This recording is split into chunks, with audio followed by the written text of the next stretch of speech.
expressed in this podcast are those of the individual co-host and do not reflect the official policy or position of the Firearms Radio Network and or their employers. Viewer discretion is advised. This is especially true on our live shows.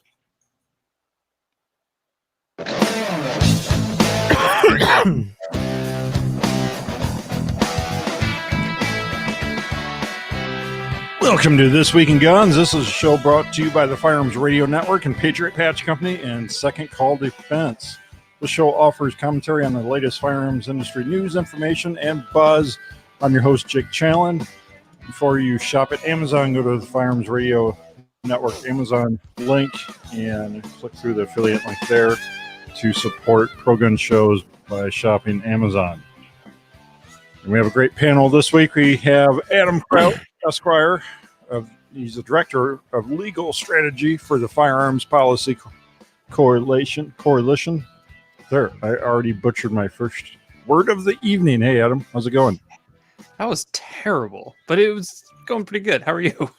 It's on par for the first 200 episodes I did. Going great. We have Matt DeVito. He's a has-been former gun bunny. Hey, Matt. How's it going, Jake? Thanks for having me on. And we have Johnny Bragg. He's a tactical soccer dad, I guess, of 180-second ideas. Hey, Johnny. Hey, if I was any happier, I shouldn't be here. Also, for those of folks that are maybe watching us, I've got a logo across my face, and I kind of like it. I feel like the Phantom of the Opera. Whoops, you do. And we have Nate Murr, CEO of True North Concepts. Hey, Nate. Hey, guys. It's good to be back on. Great to have you guys back on. It's like old times almost. It's been almost 2 years since I hosted this show. And I got to say, it's one of the things I missed doing the most here on the Firearms Radio Network was hanging out with you guys talking about the top gun news of the week and all the after show banter as well. Hashtag timestamp. That's all I remember. Yes. Timestamps left and right. Oh, yes. I've got my pad of paper and my pen here. So ready to roll on those timestamps. Don't hold back. We have Patriot Patch Company helps make this episode possible. Check out the Patch of the Month Club at patriotpatch.co. There's also some brand new Halloween themed patches at patriotpatch.co. So check them out. So top stories this week. Let's get into it. We're going to start with some positive news. New York has its first no shooting weekend since 1993. And I just put this in here so we can give them a golf clap. Yay, New York. It's kind of sad, actually. So this school district said yes to arm teachers and parents, and the parents are thrilled. So this is in Missouri. School district is a little bit safer, where they can arm teachers with training in the classroom. And then we have a couple companion stories, and then we can all kind of jump on this. If you have any comments, Portland football coach disarmed school gunman, hugs him afterward. And then Department of Justice awards $85 million in grants for school safety. It's either been so long since all of us have done this show, or that conversation was a very spirited discussion on that first article, and I just missed it all. You know, it's kind of funny. There's actually a school district down the street from me that they're celebrating their victory because they just made a policy that makes it illegal to carry a firearm on school grounds. It's kind of funny being in the free state of New Hampshire, but apparently some people think that's a good thing. And it's kind of divided because we get all those crazy liberals that don't like taxes. So they move up here from Massachusetts that are like, oh yeah, it's great, no guns. Then all the normal people are like, no, that's a horrible idea because it only affects criminals. So I guess that's it. That's all I got to say. Podcast over. Roll credits. We'll move out of the positive news into Facebook and Google are indexing your firearm serial numbers. All right, stuff to rant about. Now we're cooking. So this is a story on the firearm blog, and it's about searchable firearm serial numbers. It has to do with how Google and Facebook indexes, or they're starting to, or have been. We don't really know the fine details of this, but words, numbers, and even faces and images. And so how that comes down to, everyone posting their AR-15 builds and stuff like that. Well, if you have it flipped to the side that has a serial number on it, somebody's probably cataloging that. Does it matter? I've always wondered that. Does it actually matter? Like, I know people like they blur stuff out, and I'm like, what's the big deal if it's a legally owned firearm? I don't. Like, congratulations, you filled out a 4473. Right. Yeah, it's like, yeah, it's there. The manufacturer has the number, the ATF has a number, the FBI has a number. So I kind of never got that number's in a whole bunch of places. Yeah, it's like, when people blur it out, they're like, I remember owning a shop and putting a gun in consignment. People are like, oh, if it's still my gun, blur the serial number out. Well, I mean, it's registered in a bunch of different places, so. Technically, it's in my bound book now. So right, no, right, yeah, and it's like I never got why people kind of freaked over that. Why would here's the question: is why would they even care enough to do it to keep track of serial numbers? It's not like they're the NSA or the agency. Like, what do they care? I think the bigger question here is why is anybody surprised that a company that literally makes its money on searches and things like that is developing technology which would catalog numbers, letters, faces, things like that. They're like, duh. Are you trying to say I don't own my data? My data's not mine? Did you look at the end user? That I'm the commodity? Agreement? What? Did you look at the end user license agreement? Because no. That thing none of us read that we click accept. Yeah, well, that technically doesn't matter. I didn't read it, so I couldn't have possibly agreed to it. Wait, that doesn't hold up in court? I don't know. I haven't tried that one yet, personally. Oh, well, put that in your hat of tricks there, Adam. Illinois concealed carry reciprocity case heads to the Supreme Court. Now, this may have the potential to change some things for other states, too. We'll have to see how far it goes, but it has to do with partly with how Illinois refuses to accept reciprocity of concealed carry of any other state. No other states can carry in Illinois. It's pretty much a bummer. And then also to do with how Illinois issues permits and so Adam, I wanted to get your thoughts on this one. I knew there was a reason you asked me to be on this show. I knew it. I honestly haven't been following the case, but based on your summary and what I glanced at in the question presented for review, it seems that and you would know because you lived in Illinois. So does Illinois issue non-resident permits to individuals in surrounding states, like those that border it? No, it does not. And that's the other big half of this, actually, is it not issuing non-resident permits. So basically, there's no way if you're not a resident within Illinois, there's no way for you to be able to lawfully carry. That's interesting because the question presented says that Illinois prohibits non-residents of 45 states from applying for an Illinois concealed carry license. Which is why I asked that question, because that would leave. I don't know why it says that. It doesn't, because So for instance, I know I think it's Oregon or Washington, one of those Northwest states. They only issue non-resident permits to citizens of states that directly border their state. Which is why I asked that question. I was wondering if it was one of those situations. Perhaps I'm wrong, because Wisconsin, Indiana, Kentucky, Missouri, Iowa. So that's 5 states. So Okay. Perhaps they do. I didn't think they did. Maybe I don't know the answer to that, but it'll be an interesting one, and obviously it's a cert petition, so that doesn't mean the Supreme Court has to do anything with it. Could just say no thanks. Right. There's a bunch of firearms cases that are up on cert, actually in front of the Supreme Court, and we're kind of tracking those to see where they end up. Well, in the majority, correct me if I'm wrong, but the majority of those cases usually get denied because they don't. Oh yeah, there's only handle thousands of cert so many. petitions every year, and the court hears usually just over 100 cases a year. And generally, the way it picks cases, either the lower circuit courts, there's a split into their interpretation. So one may go one way, or a bunch may go one way, and a few may go the other way. And the court says, "Well, we got to step in here and create some kind of commonality in the law," or it's an issue that the court is interested in tackling. But yeah, most of those just get denied. A live viewer commented here, and I fact check this if you're listening and wonder, but they say Illinois accepts Hawaii, New Mexico, Virginia, and South Carolina, which I've never heard.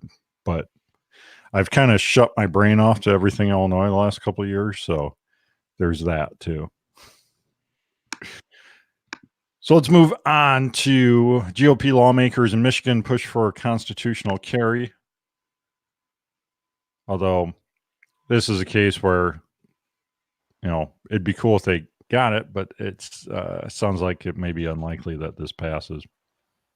Jake, what state are you living in now? You used to live in Illinois, right? That's right. I'm in South Dakota now. South Dakota. Yeah. It's we looked at several states, and took into account a few different things, taxes personally, taxes for business, because I run a couple of my own businesses, and then of course gun laws and other freedoms, and South Dakota came out on top for us. So I'm looking for a state where there's a 2-hour drive to the grocery store. Where can I go for that? South Dakota. Yeah, you're not far off. You know what the best part of that is? No one else wants to live here either. So, but I mean, it's a great state. It's got no personal income tax, and it's a constitutional carry state. Oh, it is a constitutional carry state. Yeah. So I haven't even gotten my South Dakota permit yet because there's no reason to, except to carry in other states. But I do have a Florida permit, and Illinois hasn't told me to cut up my Illinois permit yet, so I have that. I don't know how legal that is at this point, but yeah, it's pretty cool out here. We're really enjoying it. That's good. Lots of freedom and cows. Lots of cows. All right. PA residents shoot down measure to ban shooting on private property. Adam, you're a PA resident, right? So is Murr. Yeah, but I'm not the attorney, so you go first. But I'm not the attorney either. You are a attorney.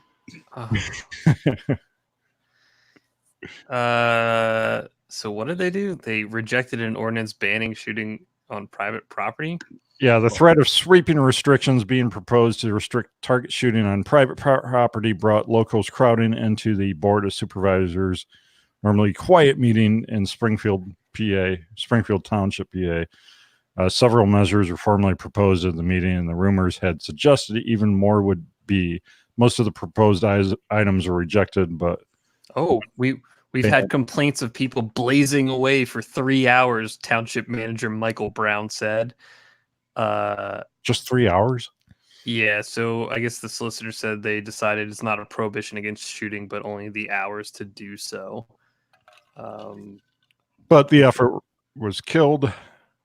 But still, I mean, this kind of harkens back to, bans on shooting, regular shooting ranges and stuff too, or all. Sure.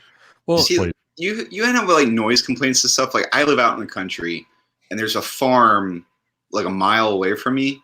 So I have like a little 50-yard range out back that I shoot in. You know, I'm like completely surrounded by farmland. And the farmer a mile away came over to complain that I was shooting too much. And my favorite part of the story was it was on the 4th of July and people were sending off fireworks. I'm like, this is like the one day I'm allowed to make a lot of noise and you're complaining about it. Pennsylvania also has a range protection statute. And if I remember it correctly, and don't quote me on this, but I think if they pass, at least in relation to a noise ordinance, if they pass an ordinance, as long as you broke ground on your range, it didn't even have to be complete, but broke ground on it, you'd be grandfathered in under what the current stuff was at the time. But this seems to be hours, not necessarily a noise. So I don't know if that would be applicable or not. So I don't understand. Would have to look. I don't understand how that works because like there's literally a fish and game rifle range right nearby. Like people can't call in and complain about that noise, even though they're closer to the range than I am to their house, you know, where they could hear it from. But they'll call and complain occasionally. And then the cop just comes, he's like, "Were you shooting?" I'm like, "Yes, sir." And he's like, "Okay, well, we got a noise complaint." I'm like, "Are you telling me I'm not allowed to shoot or what's happening here?" And he's like, "Yeah, have a good day. Bye." Why am I here? But it's great though because like one of the new local police officers was a guy I went to Iraq with, so like it's cool when your local cop's like a guy that you know you're in combat with, so that probably helps a little bit. Hunt the Hunters. Wisconsin deer stands vandalized with anti-hunting messages for the second week time in just weeks. Deer stands in Wisconsin were discovered vandalized.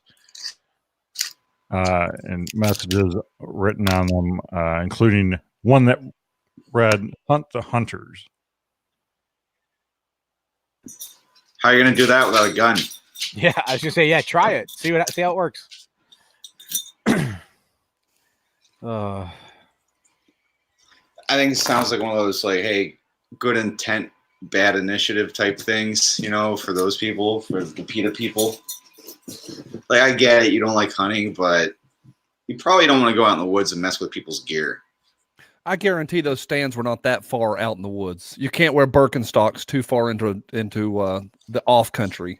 Oh, that's where you'd be wrong, my friend. That's where you'd be wrong, says Adam. I'm from the mountain. There's these people, the Roman Legion wore sandals, the Viet Cong wore sandals, the Taliban wore sandals. Just let me crack one joke. I've been sitting here with the logo on my face. I crack one joke and y'all jump all over me with your facts and logic. Hey, the logo's gone. Don't let me put it back. Be funnier. Trump, Mexico reach agreement on illegal guns crossing the border. So not the wall. Got it. Next. No, Johnny had something to say about this. Take it away, Johnny. I read it and it's a big nothing burger. Like I chased it, and then the article that we linked to, I forget who that's on. I don't even want to say it. It's the most poorly written news article. It's just a joke. It cracks a Hillary joke in the first paragraph. But I started chasing that through the AP, and it's a big nothing burger. Like Trump made a phone call to the Mexican president and said they were going to do work together to stem the tide. One of the ideas is metal detectors at the border. I'm like, which border? Because the border's pretty big. And that's it. That's the entire article. Like that is literally the entire article is they're talking about stemming the tide of guns flowing from the ATF down to Mexico. That's it. Like the whole article is a big pile of nothing. So TSA at the border. Yeah, that's what we need. All right, back to the sandal argument.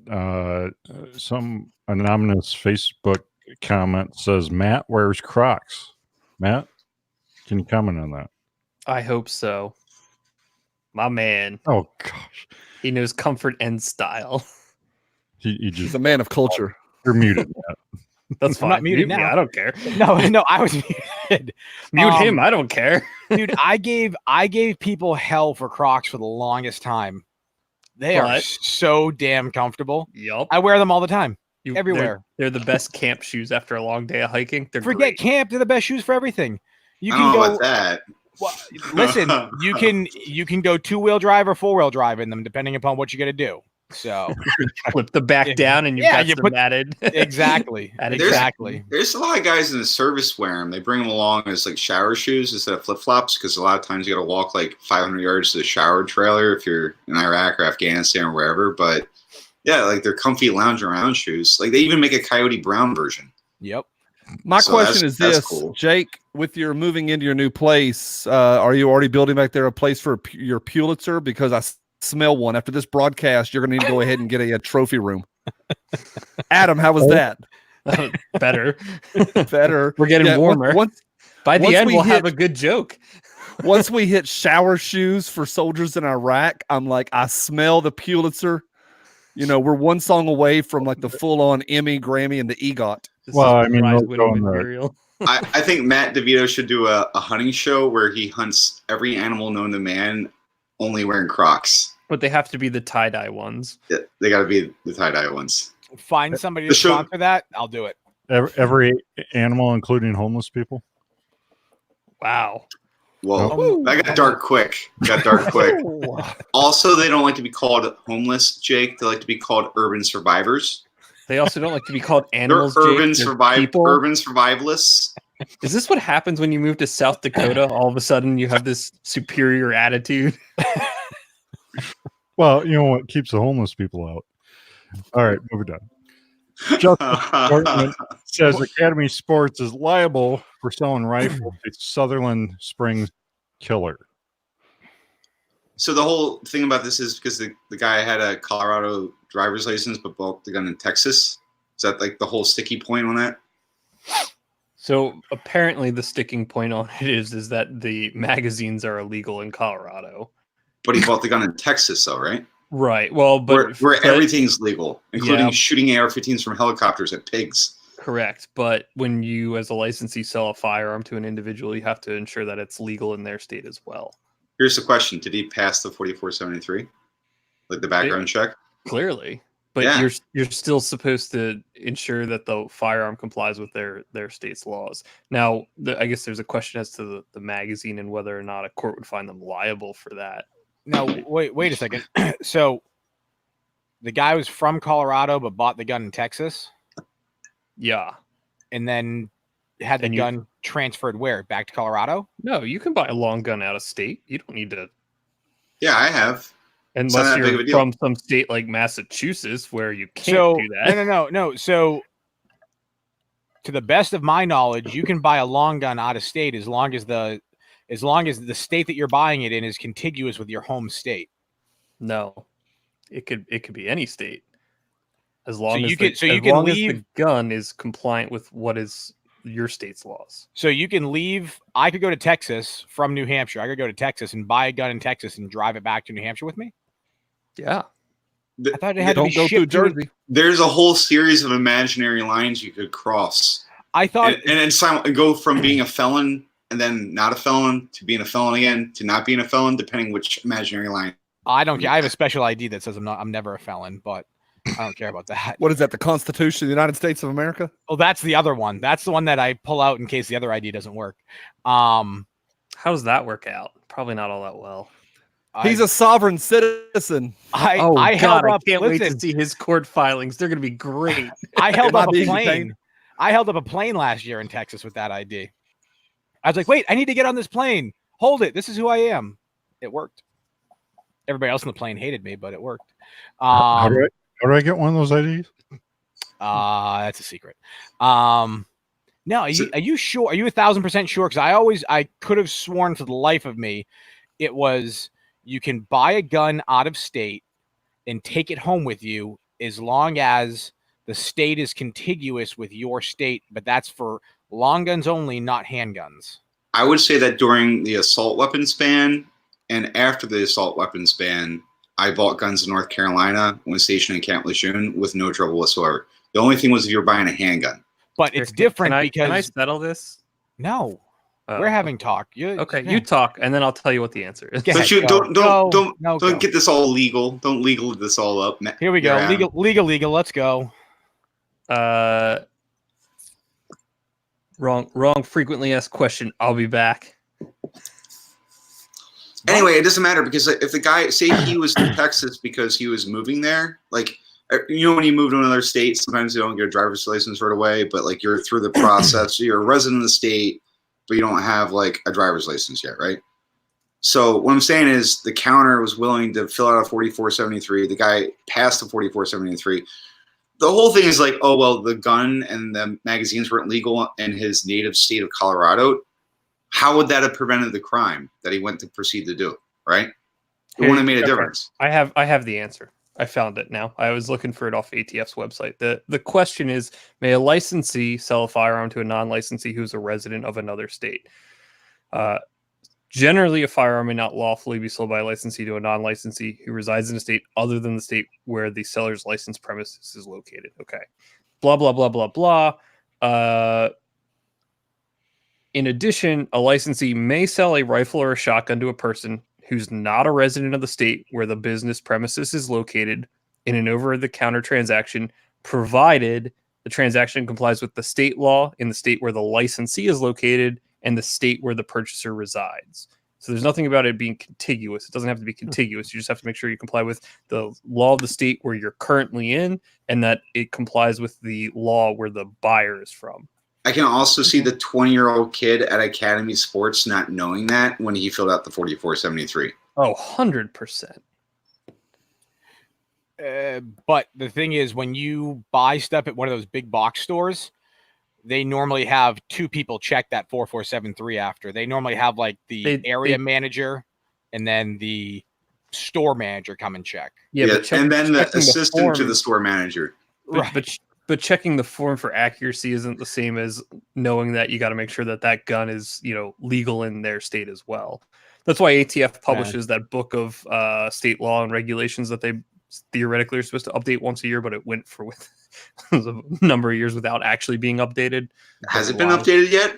Yeah, they updated it. I want to say it was within the last year or so, because I remember, I think in I don't know if it was a comment to a proposed regulation or something or a court filing, but I essentially said that like they violate their own regulations because their regulations say they have to do it yearly and they hadn't done it in a number of years. And then do they have a director yet? They've gone a couple years without a director also. You know, honestly, I don't know anymore because I haven't been paying that much attention to what they're up to. Nevada gun control law causing huge headaches for prosecutors. So, and the main reason this is causing, this has to do with domestic violence, misdemeanor domestic violence charge. I guess taking away your guns, but it comes with a option of a jury trial. Oh yeah, I do that. And so all these misdemeanors are normally decided by a judge, but now that they have an option of a jury trial, these municipal courthouses aren't even set up for jury trials. So it's like overwhelming the, you know, cities and stuff in Vegas, which is kind of humorous. All right. Bureaucracy. I was going to say bureaucracy at its finest in the justice system there.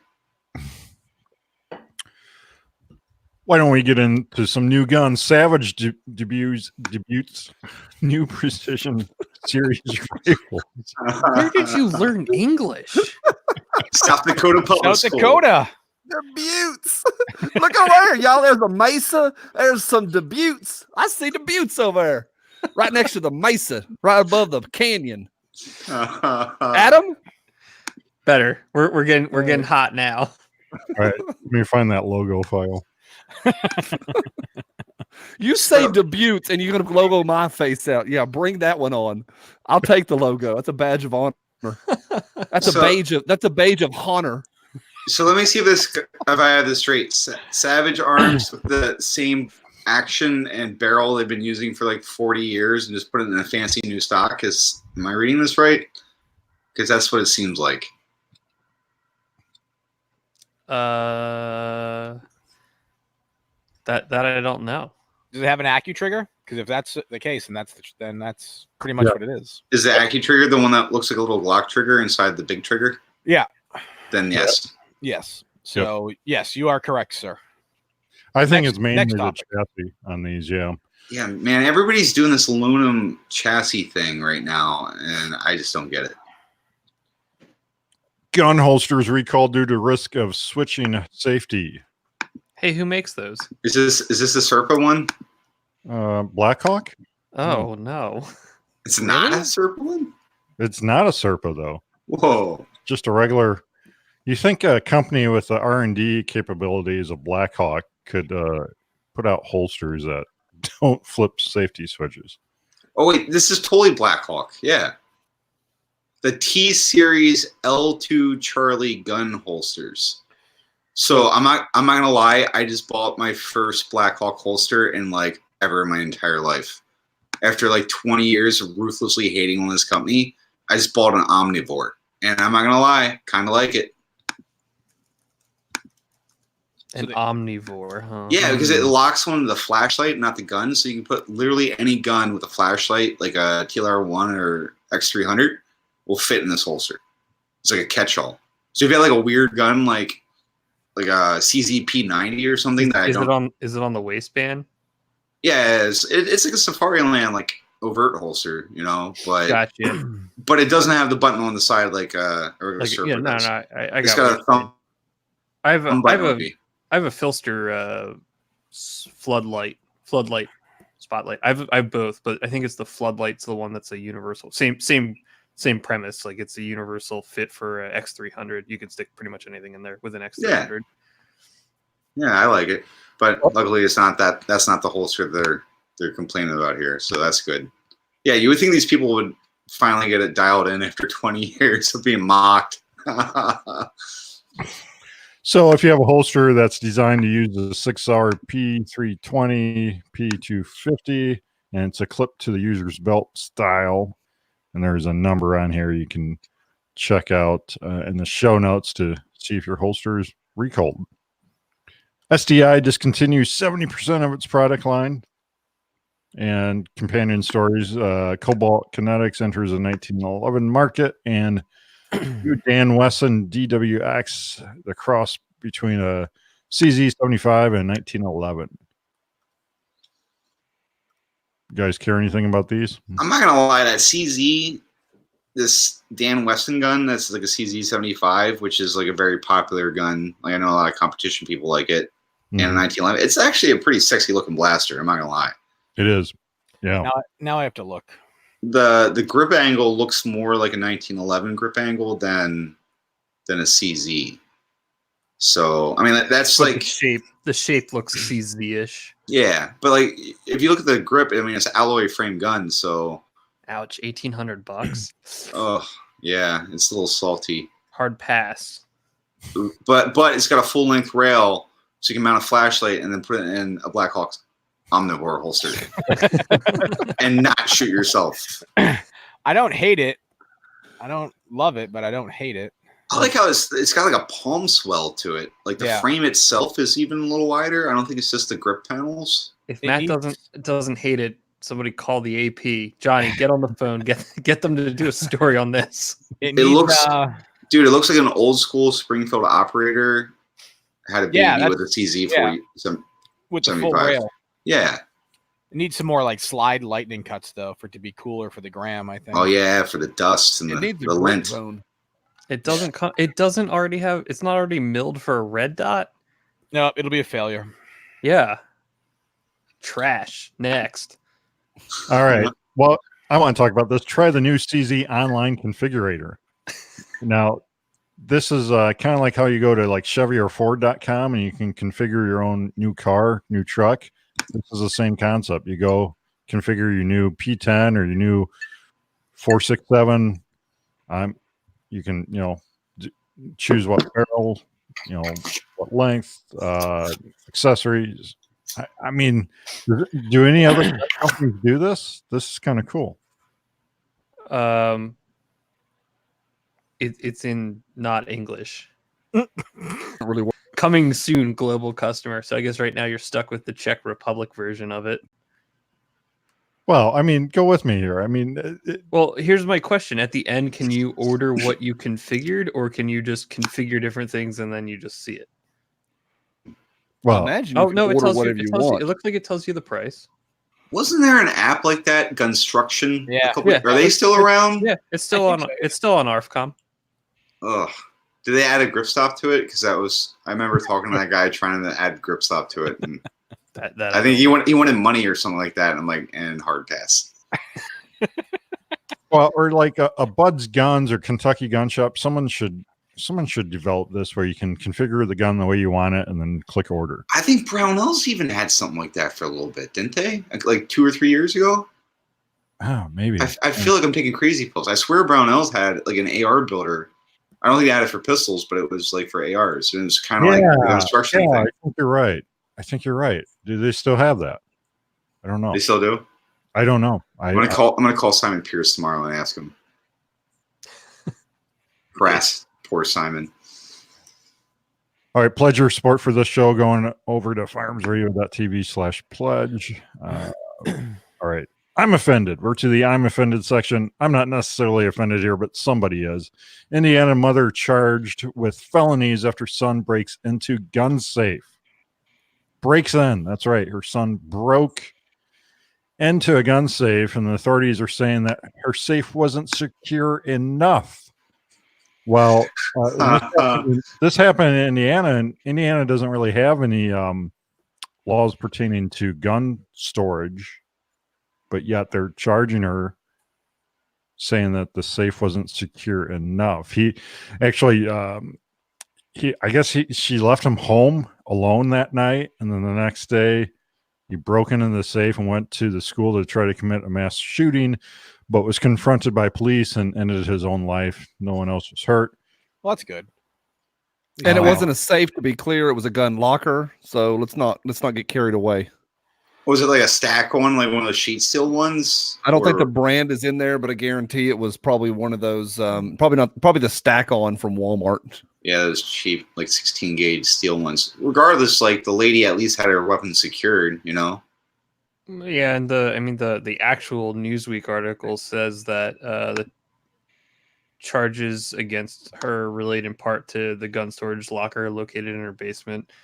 It was easily breached, and then also implicate her for failing to provide mental health treatment to the kid. That's the part I'd be the most upset about. But it's like my grandfather used to say, all a lock does is keep an honest man honest.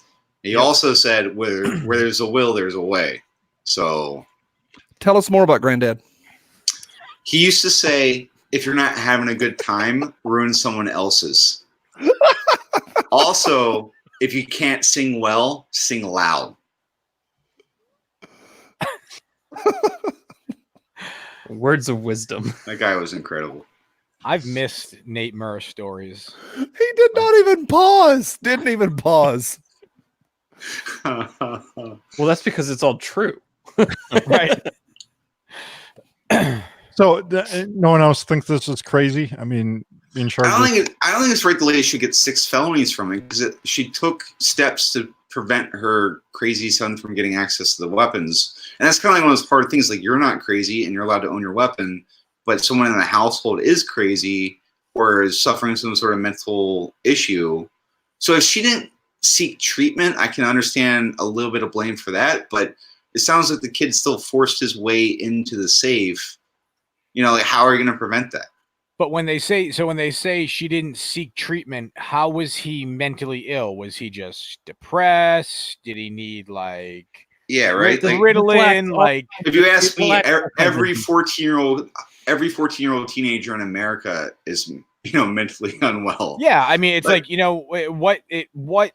what is the governing factor there? Like, The criteria. Yeah. Right. Had he been committed to a mental institute before? Like, had he tried to kill himself or did they find a lipstick list in his room before and she didn't do anything about it? Like, I don't understand how you convict somebody like that, or you try to press charges against somebody like that without, it's a scary precedent because you can, like Nate said, you can call any 14-year-old kid that plays Call of Duty and drinks too much Mountain Dew, mentally unstable.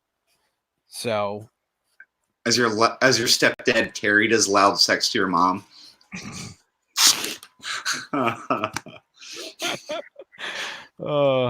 All right, contribute to the Firearms Radio Network and This Week in Guns by shopping our Amazon affiliate link at firearmsradio.tv/Amazon. We're to the full auto news segment, stories the real media won't talk about, and other crazy stuff. Each of the hosts picks a story to call their own here. Who's ready to go? I'm ready to go. Up first is this thing called McCamey Manor. McCamey Manor is in Summertown, Tennessee. I have been to Summertown many, many times. It is exciting. Matt would fit in with his outfit very, very well there. He looks like he's straight from Summertown. All right, this place is called McCamey Manor, and it is a haunted house, or more like a haunted experience run by this guy named Russ McCamey. To get in, all you got to do is watch a 2-hour video, sign a 40-page waiver, create a safe word, and pass a physical, and your entry fee is 1 bag of dog food because the guy's got a bunch of dogs. Now, this guy, Russ McCamey, says that he has spent $1 million building this experience for people, but doesn't charge people to get in, just the dog food. Now, Russ is clean-cut conservative, by God. No cussing, no yelling. He doesn't even drink coffee himself. And if you pass through this house successfully, you get $20,000, but nobody has ever completed it. And people bow out, and he films the entire thing. And he has a YouTube channel where you can watch other people. They bow out and they say, you know, this house kicked my butt and I quit. And you have to say the safe word. And if you cuss, your $20,000 goes down. And also no screaming while you're in there. And that sounds really cool. Like up to this point, it's really, really cool. I told you guys I spent an hour working on this and chasing it across the internet. And because it sounds really cool. All right. People come from all over, states from far and wide, contiguous states. And it sounds really cool. All right, I can beat this. I can go sign a waiver. Let me watch that video. By the way, I watched the 2-hour video myself. This is how committed I am. I watched it. And then after the further you get in, it's less like scary, and it's more like Fear Factor from the early 2000s. It's a whole lot of it looks to me like sleep deprivation, sensory deprivation. He's masked you up. He's got hearing protection on you where you can't hear nothing. Dunks you in water. There's a lot of people shivering and freezing, and a whole lot of sensory overload. And he said that he films everything. He said literally thousands of times he's had to go show the videos to the local police because people are saying he tried to drown me, he tried to drown me, he tried to drown me. Then when they showed the video, they were drowning in 3 inches of water. So he does some tricks while you're blindfolded, keeps you up all night long until you're like, screw this crap, I'm out. So it's like waterboarding people and stuff. It looks like it. And one of the videos I watched, it kind of made me uncomfortable. Like it wasn't cool. Like it wasn't funny. It was him like receiving personal joy by strapping people to board. This sounds more like a fetish than the Enterprise. The first paragraph is fantastic. Just stop there and go, wow, that's cool, and move on. It ain't worth chasing. It's weird. And it's $20,000 in dog food. Kibble. Yeah. Welcome to Summertown, Tennessee. So the real question is, John, what's your safe word? My safe word is Adam Kraut. Sea cucumber. Matt, Oklahoma. Matt, what's your safe word? I don't know. I'd have to think about that. Adam? Your mom. Nate, you going to sea cucumber? I'm just stealing that from Rick and Morty, but I don't know. Like, if you have to have a safe word, you're not doing it right. I'm going with ambidextrous. Ambidextrous. You didn't pronounce it right. I don't know what he's saying. Slap. All right. Adam, what do you got? The hottest internet sensation, twerking while the world burns. There's a model who apparently decided that twerking on the streets of burning Barcelona during some independence riots. Wow, I can't speak now. Was a good idea. So apparently these riots started after a Catalan separatist leaders were given 9 to 13 years in prison. So people reacted by setting things on fire. And this chick's out here twerking away in the burning rubble. Her caption to the clip was, "I do not want to offend people who are out to fight for their rights. This is my form of expressing my protest." I am well aware that not everyone will take it well, but I have freedom of expression like everybody. There are people who are taking to the streets to participate in violence, and I want no part of that. What I saw last night in Barcelona was terrible. My city was ruined, and there was chaos all around. So she responds by twerking. And there's some comments. This expression makes no sense at all. No offense, but you think this was the moral thing to do when you know it could bother people. This is not a protest in my view. It is taking advantage of a situation where people are being hit on the head with trunnions on our street. Claim freedom of speech all you want. I only see you using this situation as an excuse to gain fame. What's a trunnion? It's kind of like Not a a- blackjack It's the back part of an AK. or a billy club. Not a trunnion. I thought it was more like a funyun. A truncheon, isn't it? A Truncheon. truncheon. Oh, a Yeah. truncheon. Yeah. yeah. You Yeah. said trunnion. I did say trunnion. I thought this. I'm correct. like they're hitting people with AKs. That's weird. That was a This week in guns brought totally to you by makes sense. Hooked on Phonics. Next I'm week s- we're going to be studying the letter A and the number 7. Well, it's cool. We totally failed the program so far. I'm super upset that you picked this one, Adam, because I wanted to do this one. Oh, I'm sorry. Because, like, if Spain launches into another civil war, I'm illegally changing my name to Robert Jordan, and I'm going there to fight as a guerrilla. And I'm going to go out in the mountains and be like, I'm here to blow up a bridge. And they're like, hopefully there'll be a cave with all these partisans in it fighting the fascist government. And I'm basically describing the entire plot to For Whom the Bell Tolls, my favorite Ernest Hemingway book. Hey, total side note. You guys have Gripstop never is- read that book? Seriously? It's the best Hemingway book. This guy, Wait. Robert Jordan, goes to Spain to fight against the fascist government. And the place that's trying to get independence is the place in the book. Nate, you ready for some big news? What? The grip stop is in Gunstruction. Is it now?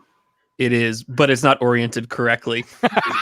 It's backwards? It's upside down, and when you rotate it, it only flips it side to side, so you can't rotate it the correct way. Oh, no.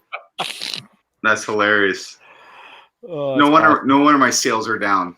They're like, this does not make any sense. I don't understand how this thing works. I won't buy it. Matt, what do you got? I picked the man slashes a cop with a machete and then learns that he's in a gunfight and you shouldn't bring a knife to a gunfight. I guess police officer responds to a domestic disturbance, shows up. There's a guy obviously in long old woodland camo jacket, pretty stereotypical. Cop shows up, show me your hands, show me your hands. Guy's like, no, starts walking away. He's digging in the jacket. Cop gives him a couple more chances, and then he just turns around and just goes to slice the cop with a machete and eats like 3 or 4 bullets, realizes bullets hurt. He doesn't want to play that game anymore. And the old adage, don't bring a knife to a gunfight. That's about it. What's adage mean? That's when you add the age. If you put the 2 words together in the A and the 7 and Moving on. 43. Nate, what do you got? All right, I wanted to talk about the floppy disk thing, about how Strategic Air Command finally got rid of the floppies, but I'm totally bailing on that because we actually Good. talked, I that's think the fine. last time I was on the show. So instead, we're going to talk about how the Mexican government has released El Chapo's son to quell the violence that happened, because this stuff has been like crazy on Instagram last week or so. So like dudes are like rolling down main streets in Mexico with like technical vehicles, right? Like something you see in Somalia, like a 50 cal mounted in the back of a pickup truck, just like laying Toyota waste. pickup truck. It's got to be a Toyota. Dude, I They're was Fords. They're dude, made there. oh. Come on. I was driving out in Arizona, and a Toyota Hilux passed me on the highway. And I'm like, there's no way that it was a Hilux. And I saw it was a Sonoma license plate. It was a Mexican Hilux. I'm like, there's a gold-plated AK in that truck. There has to be, right? But and so bear in mind that in Mexico, it's illegal for people to own guns other than like stupid guns like 22 bolt actions and stuff that you can't really fight a rebellion with, right? It's been that way for a long time. And despite the fact that general firearms ownership is illegal, somehow the cartel keeps getting really big guns and they are not scared to use them. So because of all this violence, they realized the best thing they could do is release El Chapo's boy, and hopefully the cartel would stop attacking police and government facilities and all that. So just I'm picking this one because it's a clear case that gun control does not work, period. The bad guys will always find a way. Did anybody read like kind of in depth on exactly what happened with that? I mean, here and there. What are you getting at? So I guess the Mexican police rolled up to El Chapo's kid's house and like lights and sirens and everything, and they were going to try to arrest him, and they got the order to stand down, and they were like, no, we're doing this, and they went anyways. And I guess his kid just like calls everybody in the cartel, and apparently they stole like 500 vehicles from one of the things that I read, and they just made roadblocks all around the city so that no other cops could get in there. The original cops took him out of the house, brought him back to whatever jail, holding facility, whatever. The cartel surrounds the holding facility. It was literally like it's like the shootout, the OK Corral, like craziness. And I mean, just some of the videos, dudes just jumping out of cars and laying down hate with a Barrett 50 cal. There's the one video, the dudes like they're listening to like Taylor Swift, and they've got like a law rocket and the 249 saw and everything, just shooting out the windows. Like, yeah, it's wild. Can you imagine being in a federale and getting a text telling you to report to work immediately? Right? And you don't know if you're supposed to go to the precinct or the old warehouse. Well, I guess I also read like they were coming over loudspeakers and then offering people 200 pesos to like come get a gun out of one of the gun trucks and be a cartel member for the day. Like, that's nuts. Yeah. That'll be here soon. I mean, what? All right, I'm taking the Air Force. Finally retires 8-inch floppies from the missile launch control systems. So this has to do with the system once called the Strategic Air Command Digital Network, and it relies on IBM Series 1 computers installed by the Air Force at Minuteman II missile sites in the 1960s and 1970s. And they use these big 8-inch floppies to control the system. Do you remember like a couple years ago they were making fun of them for it? Well, and then their response was, this system has a cybersecurity advantage. I mean, you can't hack it. It's from the 1960s and 70s. You can't. Yeah, like if someone put a gun to your head and like you have 4 hours to find an 8-inch floppy disk, you'd be like, just pull the trigger, dude. I'm not going to be able to find that. It's going to be 4 days via eBay if I find it, you know? Right? I look at it like this, like analog technology in this form was probably our best bet. I'm very curious of what they changed it to, how they got rid of the floppy but stuck with the analog computer. Obviously, the cloud network now. Skynet. I mean, duh. What's the apocalypse version of the fappening? Because that's what's going to happen. A boogaloo. The electronic hootenanny. So they did upgrade it, but you'd think, oh, they must have upgraded the system. Nope, the IBM Series 1 computers remain because of their reliability and security, and it's not clear whether that they'll ever upgrade them, but they have moved the the digital storage solution to a highly secure solid state drive. So I don't know, a thumb drive, I guess. I mean, like as long as they avoid like a Doctor Strangelove type event, that's all that matters to me. And that was the cool thing about this. Like those old computers, man, they were overbuilt. Like they're analog. People are like, oh, they're so old, but like they were built to last, and they still do the job. And hopefully, they never have to do the job that the Air Force bought them for. Period. Right. All right. Any other full order news story? We get everyone? Anyone want to take a bonus one? Crickets. What's this less Patriot lethal? Patch Company. Oh, I was going to talk about go that less lethal pistol nonsense. Yeah, go ahead. So the Vietnamese SVN-88 less lethal pistol and riot control weapons which looks like something from a 1950s sci-fi movie. So you guys got to check this thing out. It's like a multi-barreled launcher. I don't even know how to describe it. It's basically it like launches canisters. yeah, right. Like you can just stick a CS Water grenade bottle. into the tube, like one of those. What are they called? The beer can launchers for the AR. You know what I mean? Like the golf ball one. Can Yeah, yeah. It's like a cannon with, but imagine 3 barrels that someone welded onto the end of like a PPS H-43. I don't even know how to describe this thing. Like a grease gun.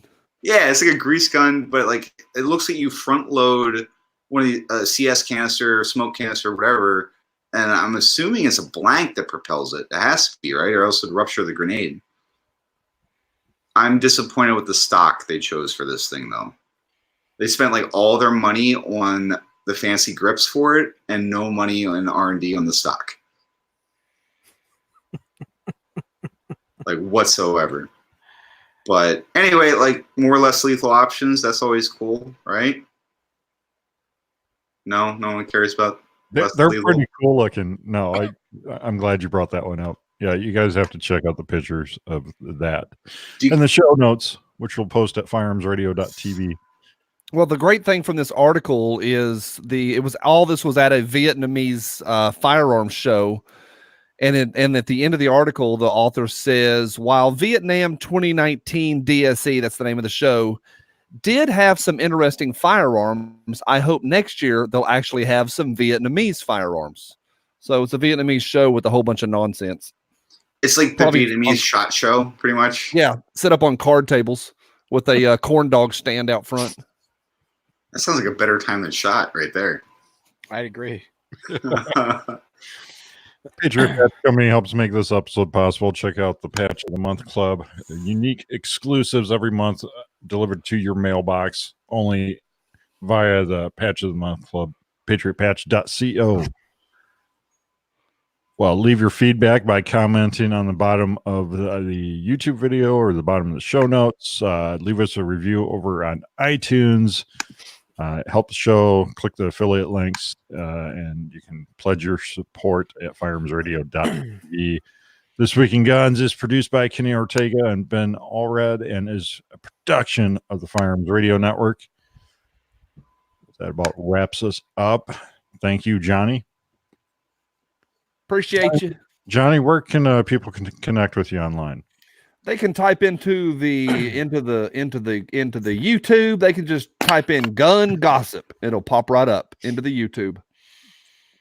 Adam Kraut. And so you've been doing some new stuff over at the Firearms Policy place. Yeah, that thing. The coal mine place. Yeah. I started a new job there. I'm the director of legal strategy, so that's neat. Very cool. Capital N. Where can people connect with you online? You can follow me on Instagram at the Adam Kraut, and you can also look for that on Facebook. And be sure to check out Firearms Policy Coalition, firearmspolicy.org. Coalition. Matt DeVito, where can people connect with you online? A bunch of different places, but I'm trying to push my new blog, blackdirtdiaries.com. It's kind of just dedicated to all the stuff I've been doing in the outdoors. Trying to get more people out hunting in the outdoors, introduce people to it, and just kind of live through my experiences of, a city kid that didn't grow up hunting, didn't grow up in the outdoors, and just kind of fell in love with it. So blackdirtdiaries.com and Black Dirt Diaries on Instagram. And you just got back from a couple bear hunts. Yep, I was on a very, very, very unsuccessful moose and bear hunt in Newfoundland 3 weeks ago. 2 weeks ago, I was in Maine on a bear hunt, got a nice bear, and I just got back this morning from a bear hunt in New Hampshire and got a nice little sow this morning. So cool, awesome. And unmute Nate here. Nate, Matt, how heavy was the bear you got? Today she was small. She was only about $125. Old dry sow. She wasn't mating anytime soon. Or she wasn't mating at all actually anymore. But but she had no fat on her, which was really, really weird for this time of year. Yeah, right. Yeah, I mean, there was probably honestly maybe a half inch, and the one I killed in Maine last week probably had about a good 4 inches or more of fat on her.